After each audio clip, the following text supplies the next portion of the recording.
Hola, hola, ¿qué tal amigos, compañeros, alumnos, estrategos? Bienvenidos a este podcast de Escritor Internacional. Mi nombre es Ludwig Hense. Bienvenidos a este espacio que tenemos en Escritor Internacional, en donde platicamos lo que está pasando en el mundo, hacemos una especie de resumen semanal de lo que está sucediendo en el mundo y le vamos agregando las preguntas que van surgiendo a lo largo del tiempo. Y aquí nos damos este espacio para poder platicar más allá de los horarios de clases y más allá del lenguaje académico. Platicamos, ¿no? Para que tengamos una conexión mucho más directa y podamos entender que ese es el objetivo final de Escritor Internacional, entender qué es lo que pasa en el mundo.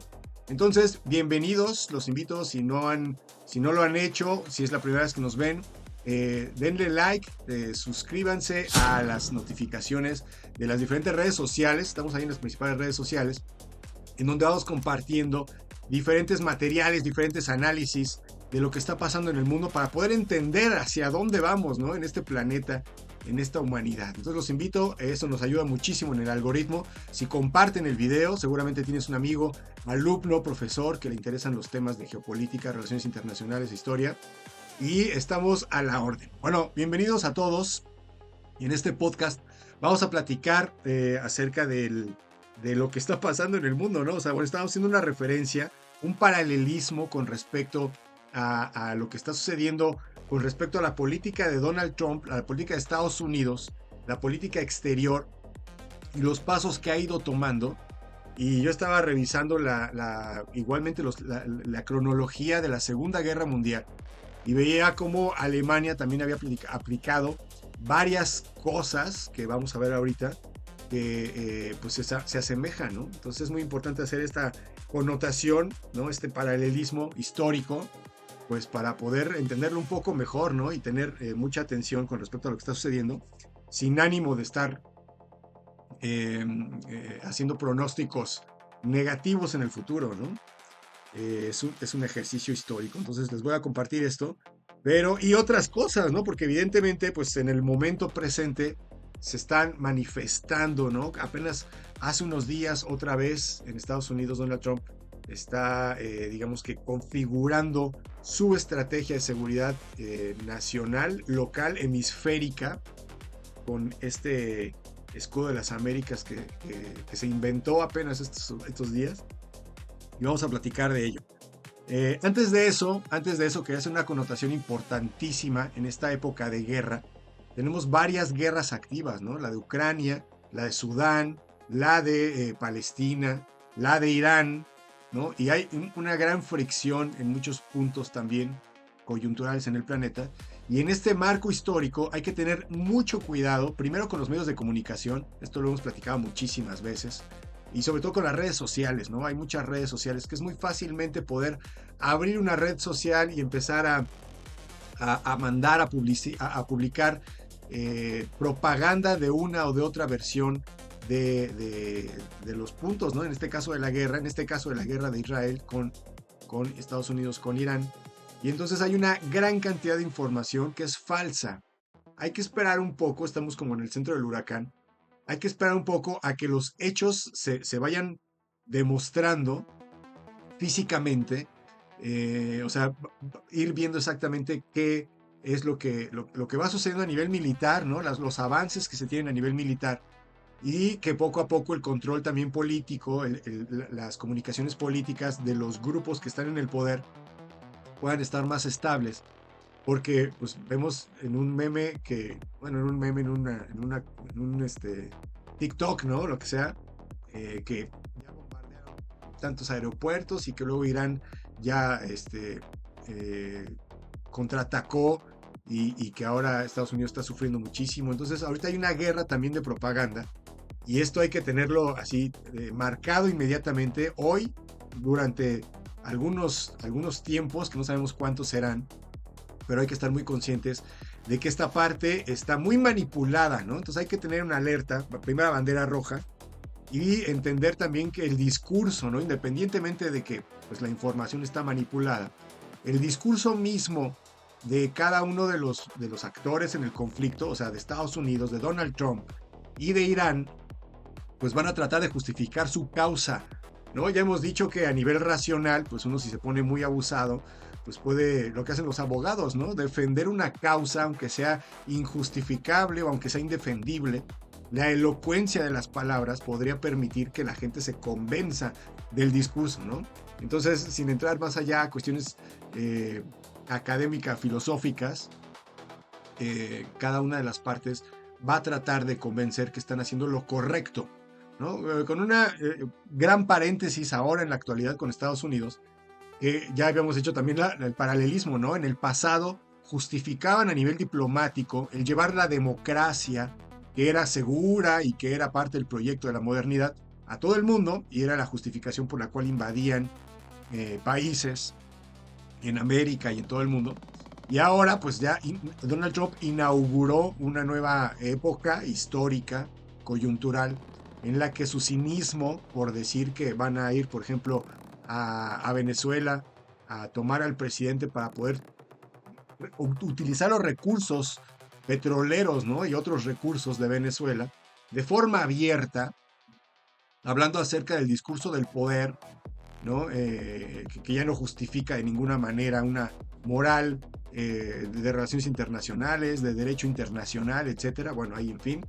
Y en este marco, bueno, en este marco de tantas, como decíamos, ¿no? Tantas perspectivas, pues cada una va a tener su determinación, ¿no? Entonces hay que analizar eso, hay que estar muy consciente de que son varios elementos que van a tratar de condicionar nuestro pensamiento, nuestra crítica de los hechos, ¿no? Hay que mantenernos alejados desde cierta distancia y también con el tiempo, ¿no? Para poder manejar estas informaciones falsas, estos discursos que también pues pueden ser no tan verdaderos, ¿no?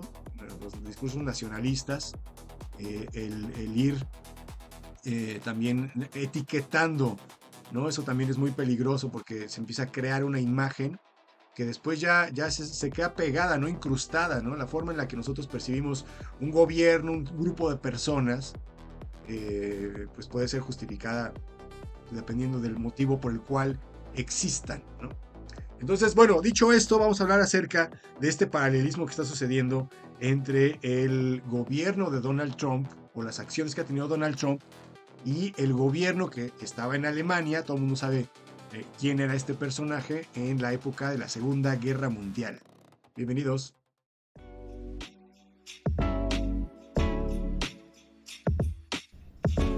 Bienvenidos al podcast de Escritorio Internacional.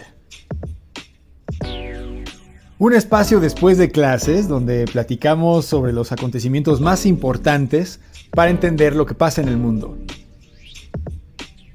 Mi nombre es Ludwig Hense, estudiante, profesor e investigador, especialista en relaciones internacionales, y te doy la bienvenida a este podcast de Escritorio Internacional.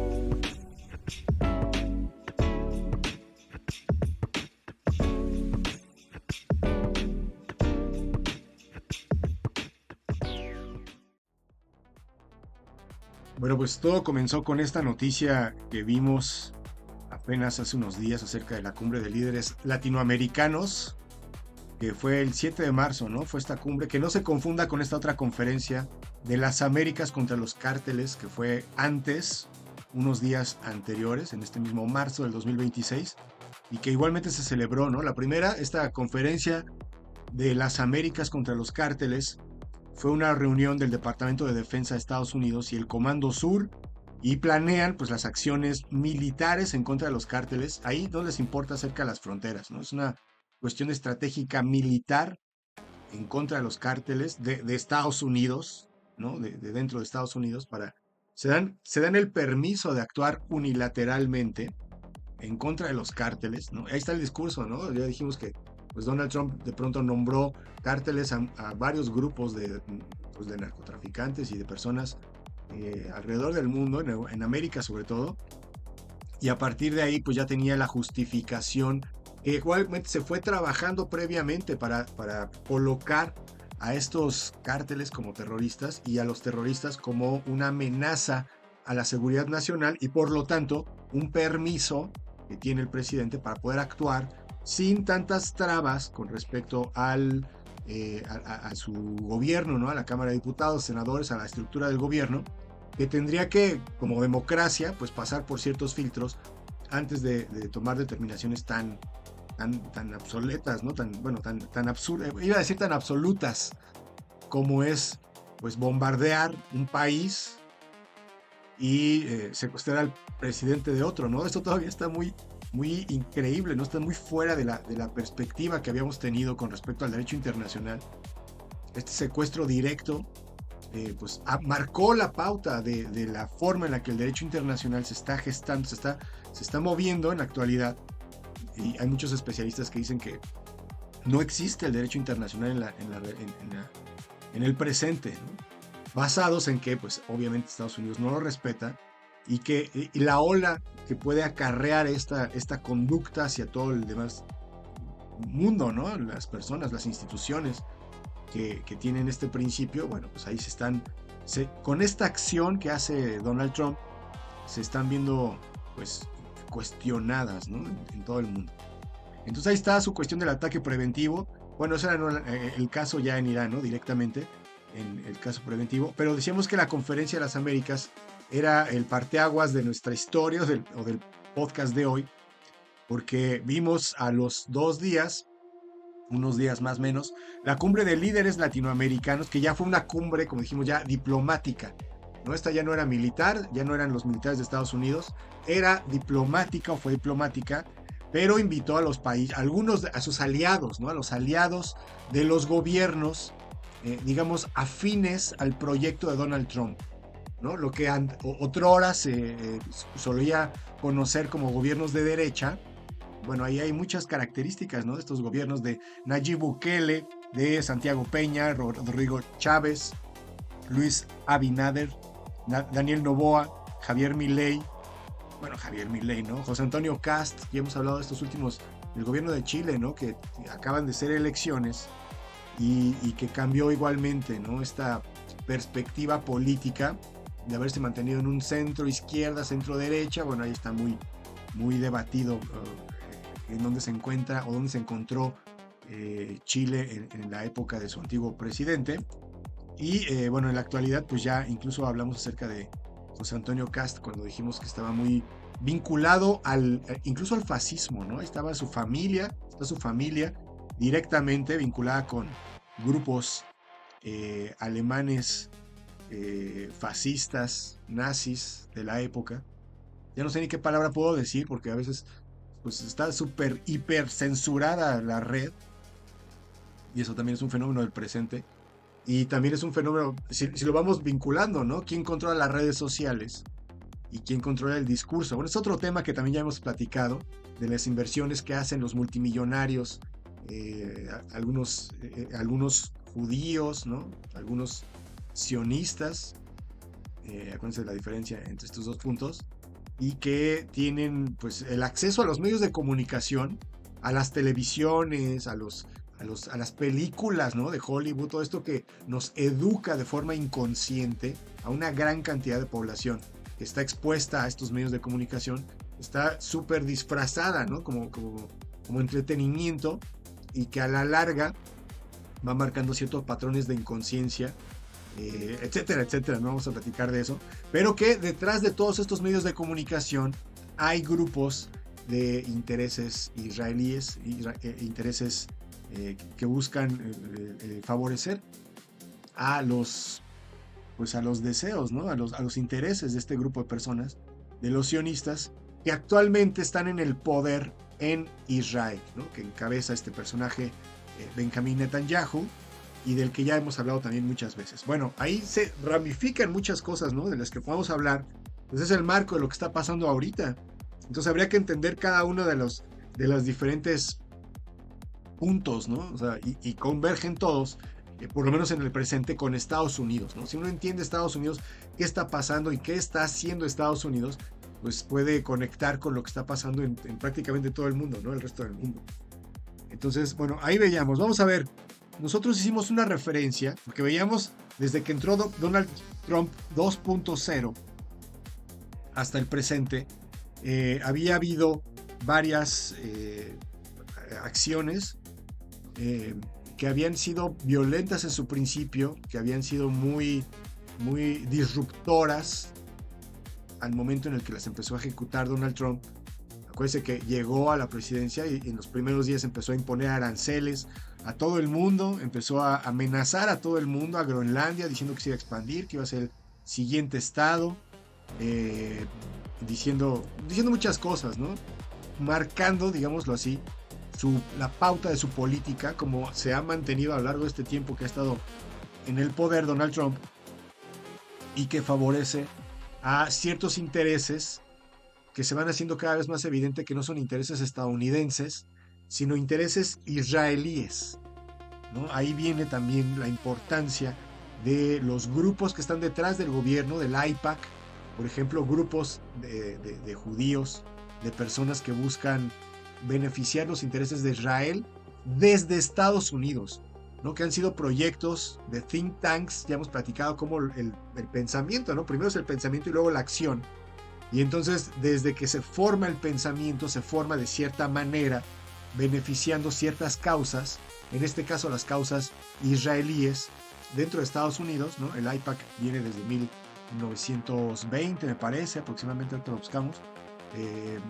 Pero hay muchas organizaciones, no únicamente esa, que van marcando la pauta del gobierno, y en este caso, que van donando, ¿no? Grandes cantidades de dinero, por ejemplo, a Donald Trump en su campaña electoral para su segundo mandato, pues le donan millones, ¿no? Y a veces miles de millones entre varios grupos de personas que son los que tienen el dinero, le permiten la publicidad en sus medios de comunicación, y entonces una vez que está en el gobierno, en este caso Donald Trump, pues tiene compromisos, ¿no? Que tiene que pagar una vez que ya es el presidente, y entonces estos compromisos lo asfixian de tal manera que, por ejemplo, en este caso de la guerra contra Irán, veíamos que no le beneficia directa, o sea, le beneficia a nivel geopolítico, pero es muy arriesgado en este momento esta maniobra, porque pues Donald Trump está por ser, digámoslo así, juzgado, ¿no? En noviembre,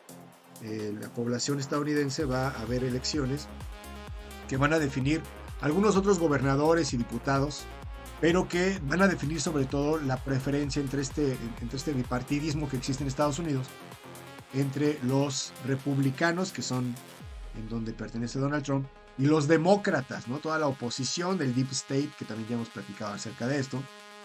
Y en ese momento Donald Trump podría perder parte del poder que tiene, ¿no? En la actualidad tiene la mayoría en este Congreso, y le permite más flexibilidad, y además le permite defenderse mejor, ¿no? Acuérdense que está el caso Epstein también ahí pisándole los talones, está involucrado, y esto también pues ha especulado la gente, los analistas especulan sobre esta cuestión, y el caso de Irán, ¿no? También, que es parte de los movimientos de Donald Trump que le permiten distraer la atención para olvidar un poco el caso, porque pues lo implica directamente, y esto sería muy grave, ¿no?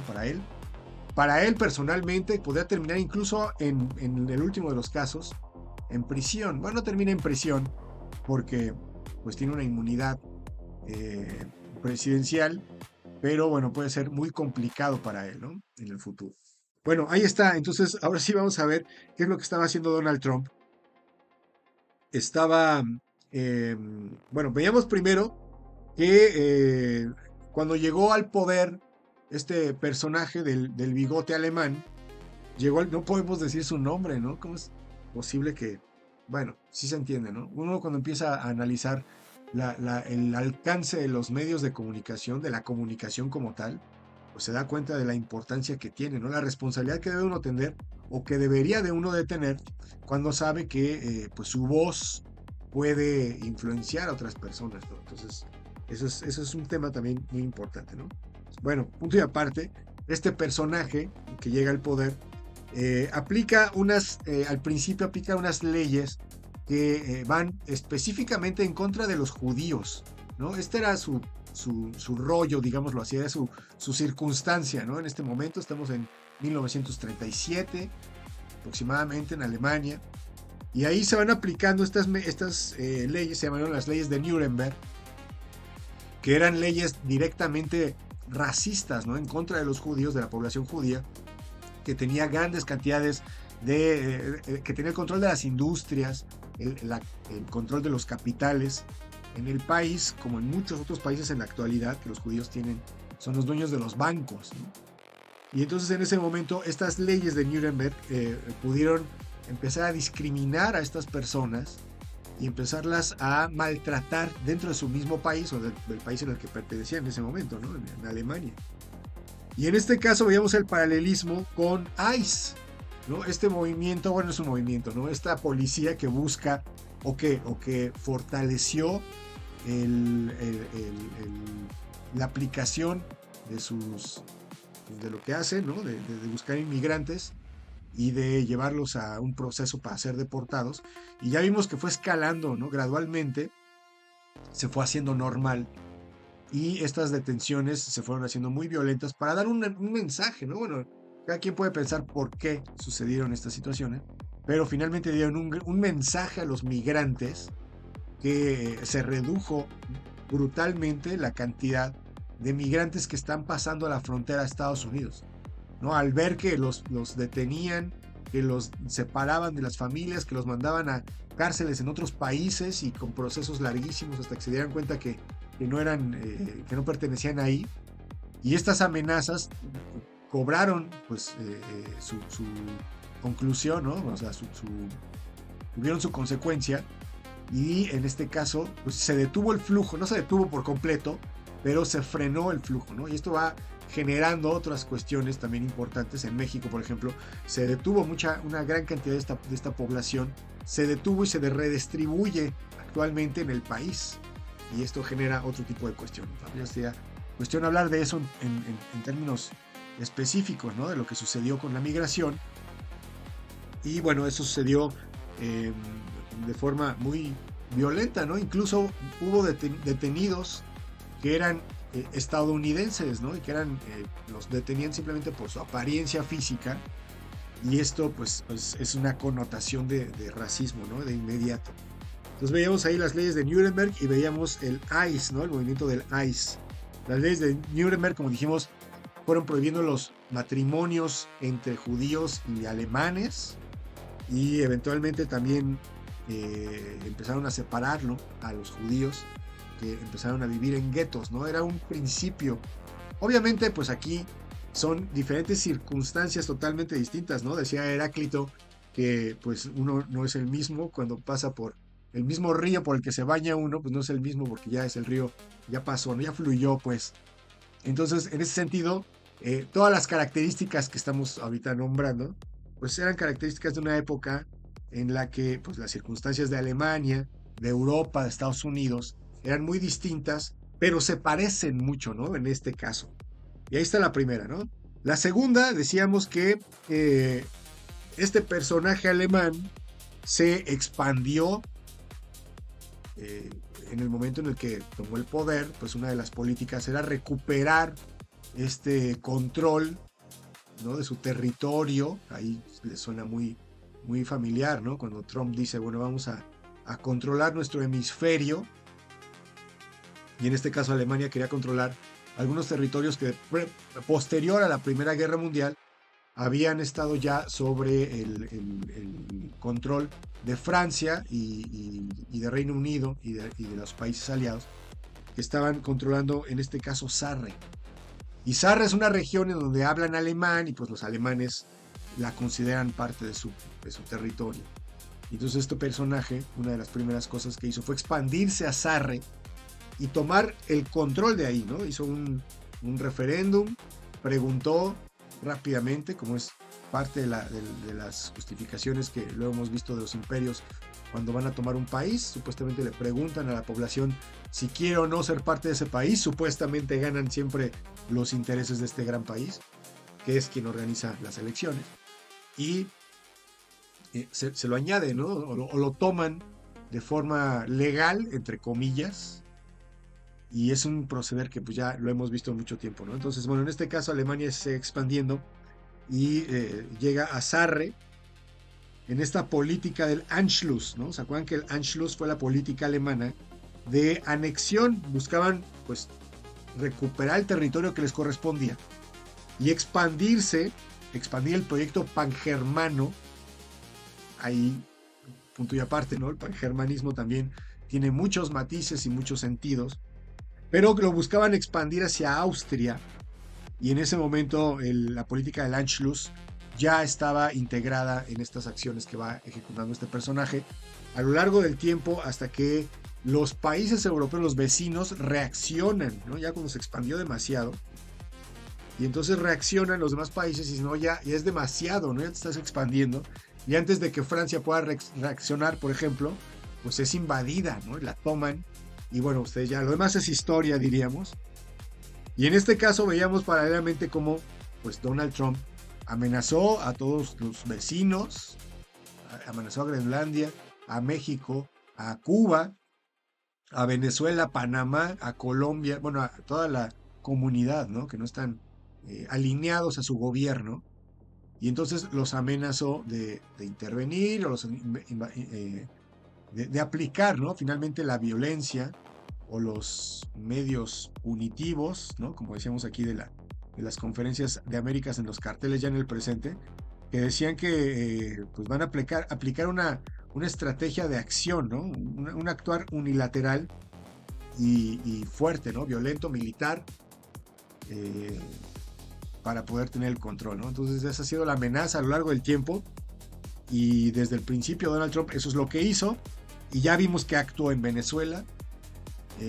A México lo tiene pues amenazado todo el tiempo, ¿no? Este es el último peldaño, digámoslo así, esta cumbre de los líderes latinoamericanos con respecto a la amenaza a México de intervenir directamente en México, violando su soberanía, ¿no? Lo que implica esto, al nivel de cómo viola la soberanía igualmente a Estados Unidos al atacar Irán, porque también esto se pasa por pues como algo muy normal, pero Donald Trump no tiene una causa de guerra real, ¿no? En las Naciones Unidas, en el derecho internacional, se estipula que uno puede defenderse, ¿no? Que puede atacar de una forma inminente, cuando hay una agresión inminente, cuando hay un peligro inminente. Y bueno, existe este foro internacional, la ONU, que supuestamente evitaría este conflicto directo.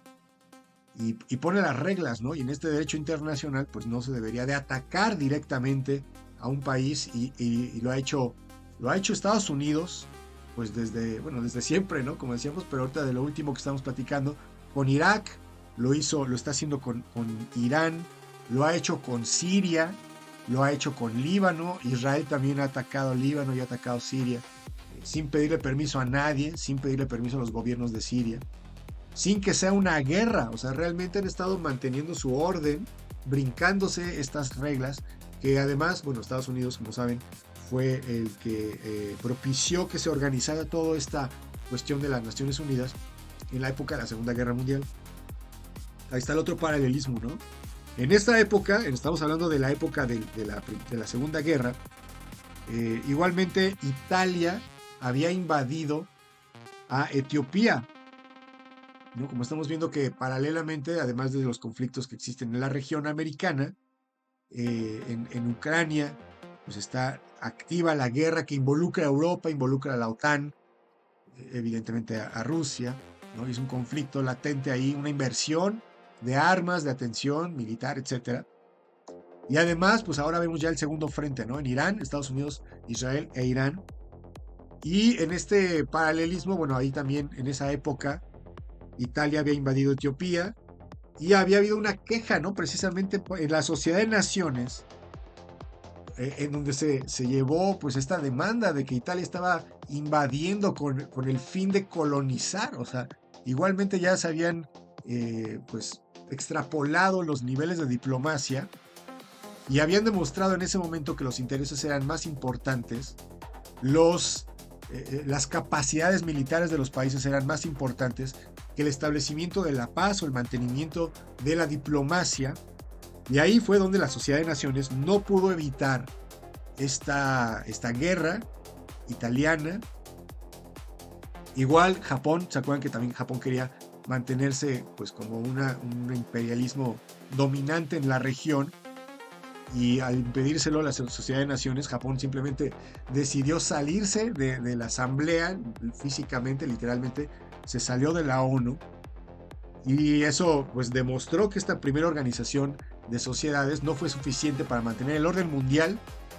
Y ahí después vamos a ver pues todo el desarrollo de la Segunda Guerra, y vamos a ver la conformación de la Organización de Naciones Unidas después de esa Segunda Guerra, y cómo pues todavía el presente todavía no alcanza a cuajar, digámoslo así, todavía no alcanza a ser suficiente para poder mantener un equilibrio de poderes a nivel internacional, ¿no? Ya Donald Trump está manifestando el realismo político de facto, ¿no? De facto. Independientemente de que la humanidad se haya puesto de acuerdo para poder convivir en paz de una mejor manera, vuelve nuevamente este concepto de la fuerza, y pues por eso se parecen mucho, ¿no? Porque Alemania quería fortalecerse y pues mantenerse como un imperio. Estados Unidos está haciendo lo propio, ¿no? Cuando vemos que ya China lo superó por décadas, ¿no? En la tecnología. Vimos los robots, vieron los robots del Año Nuevo Chino apenas hace unas semanas, ¿no? Que tienen movimientos humanos, y las aplicaciones pues son infinitas, están a décadas de distancia a nivel tecnológico, Estados Unidos con China, y pues ya solo es un paso para que China aplique esta tecnología a nivel militar y puedan superar completamente a Estados Unidos en estos rubros, ¿no?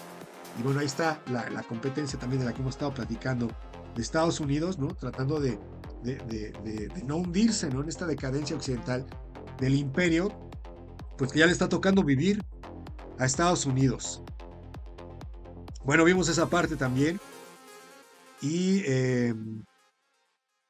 pues veíamos el paralelismo, ¿no? La necesidad, como dije, de que la ONU pues se reforme, se reestructure y tenga poder real pues en el mundo, ¿no? Una vez que pues que bajen estas aguas, ¿no? Porque esto sí ha sido una cosa que este fenómeno de Donald Trump, del segundo Donald Trump, ha sido un fenómeno que pues a pesar de que la historia se ha repetido, no hay un antecedente que haya logrado hacer tantos cambios en tan poco tiempo, ¿no? Este cambio coyuntural afecta a todos los países y promete seguir afectando en el futuro inmediato, ¿no? Ahí tenemos la amenaza en Cuba, y la amenaza latente en México, ¿no? En México está a dos de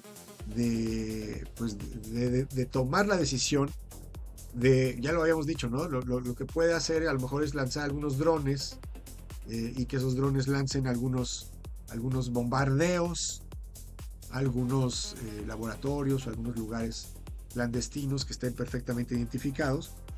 Y esto, más allá de que pudiera parecer que es una buena acción, bueno, siempre tenemos un trasfondo, ¿no? El por qué se hacen las cosas. Y en este caso, el conflicto, el problema sería que Estados Unidos estaría violando la soberanía de México, ¿no? A pesar de que la presidenta le ha dicho a Donald Trump en varias llamadas que han hecho que no quiere que le ayude a detener este conflicto del narcotráfico en México. Parece que Estados Unidos simplemente no le importa y sigue organizando a sus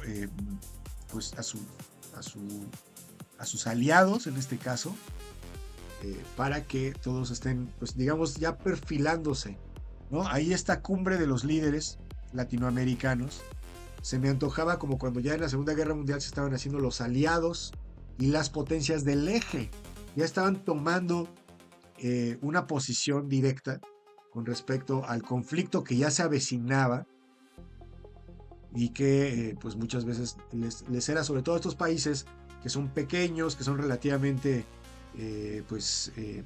representan, ¿no? una unidad a nivel internacional, pero que sus potencialidades a nivel de conflictos bélicos a nivel internacional pues no son tan grandes, ¿no? Entonces el aliarse con muchas de estos países, igualmente cuando Donald Trump apenas también cuando organizó su Junta de la Paz para promover la paz en Palestina precisamente, se aliaron muchos países, países muy pequeños, ¿no? Digo, sin agraviar a los países, pero eran países que Albania, por ejemplo, Armenia, Azerbaiyán, Bahrein, bueno, o no todos son pequeños, ¿no? Digámoslo así a nivel de economía, Kazajstán, Kosovo, por ejemplo, Kuwait, Mongolia, Pakistán, Paraguay, con una población también más pequeña, ¿no? No necesariamente a nivel económico que sean pequeños, sino que también a nivel de población, de territorio.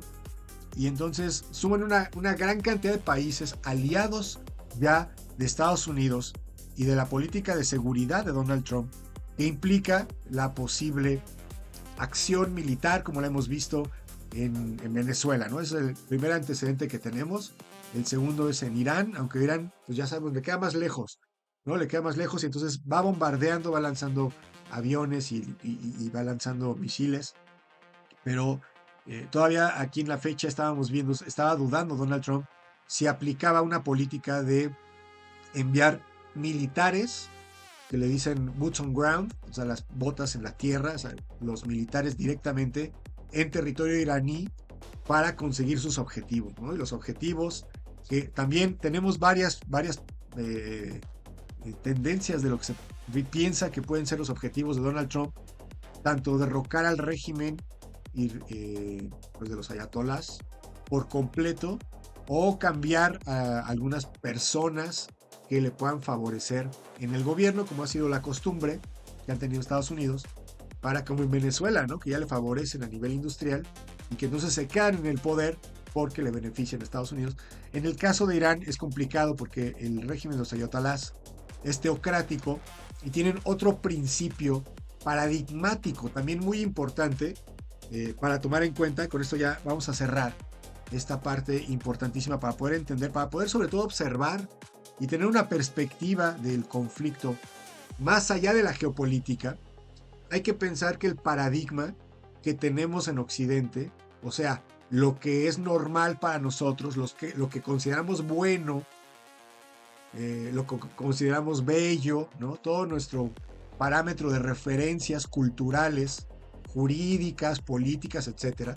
Todo eso es una perspectiva del mundo, de la existencia, ¿no? De lo que implica ser el ser humano, ¿no? El ser humano tiene que nacer, crecer en una familia, con ciertos valores, ¿no? Empezar a desarrollar valores modernos, ¿no? De la modernidad, de progreso, que todos estos valores obviamente pues están ahorita en crisis también, ¿no? En este momento de la posmodernidad, están siendo cuestionados, criticados, trastocados, etcétera. Pero ese modelo es un paradigma y ese lo tenemos en Occidente. Y en Medio Oriente, y específicamente en Irán, y específicamente los musulmanes chiitas, que son quienes viven se concentran en Irán, tienen una perspectiva del mundo diferente. Diferente en el sentido de que los valores, lo más importante que para Occidente puede ser a lo mejor tener una casa, que los hijos vayan a la universidad, el modelo del progreso, ¿no? Del desarrollo, de la modernidad, de salir adelante, ¿no? Que también esto se plantea mucho, salir adelante, así muy abstracto, pero bueno. Y en Oriente pueden tener otros valores que estén más pegados a la parte religiosa, ¿no? Simplemente con el hecho de pensar que los musulmanes tienen oración 5 veces al día, ¿no? Se detienen el mundo exterior y vuelven a un mundo interior y bueno, tienen contacto 5 veces al día a lo largo de la vida. Pero bueno, esto no es exacto, no es específico, pero esto nos habla de una forma de entender al mundo que ya tendremos que hablar acerca precisamente de la forma de cómo entienden la vida misma, ¿no? El encarnar en esta existencia humana, qué sentido tiene para unas personas y para otras. Y entonces ahí podremos partir para poder entender que un modelo no tiene específicamente que imponerse a otro modelo y viceversa, ¿no? Entonces, bueno, ahí hay muchas cosas que hablar acerca del conflicto a nivel de identidad, ¿no? A nivel individual, en el que lo ven las personas, que lo interpretan y que, bueno, más allá de las tendencias de las masas, ¿no? De los medios de comunicación, lo que la gente realmente siente es lo que finalmente marca el destino, ¿no? De los países, de la historia en el mundo. Bueno, vamos a dejarlo hasta ahí. Los invito, jóvenes, amigos, alumnos, estrategos, a que nos envíen sus comentarios, sus preguntas. Resolvemos algunos puntos o enfocamos el programa, el podcast, con base en algunas de las preguntas que nos hagan. y son muy bienvenidas, ¿no? Entonces los invito a que nos sigan por las redes sociales, a que le den like, a que compartan esta información, estos videos de escritorio internacional a quienes les parezca que están interesados en entender lo que pasa en el mundo. Y yo no me despido, nosotros nos veremos en el futuro. Gracias.